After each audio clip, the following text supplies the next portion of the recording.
महीना बा, अहे चैत के महीना में एगो हम चैती गावतानी।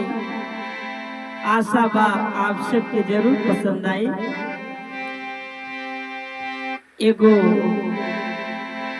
बिरही दुल्हन जेके पिया परदेश में बा,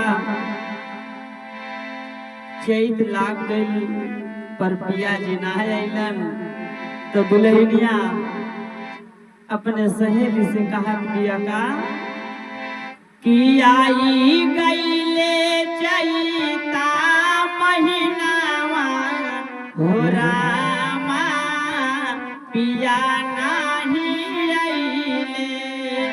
आई गईले चैता महीनावा हो रामा पिया नाही अइले। हर बौरा लाया मावा में लगाला टिकोरावा, बौरा लाया मावा में लगाला टिकोरावा। अडलिया पर बैठी कोयल करेली निहोरावा, डलिया पर बैठी कोयल करेली निहोरावा। हर छछाने लाजिया रात दिनावा हो रामा पिया नाही अइले।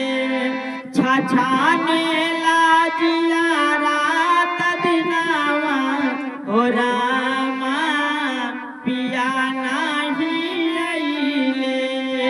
आई गईले चैता महीनावा हो रामा पिया नाही अइले।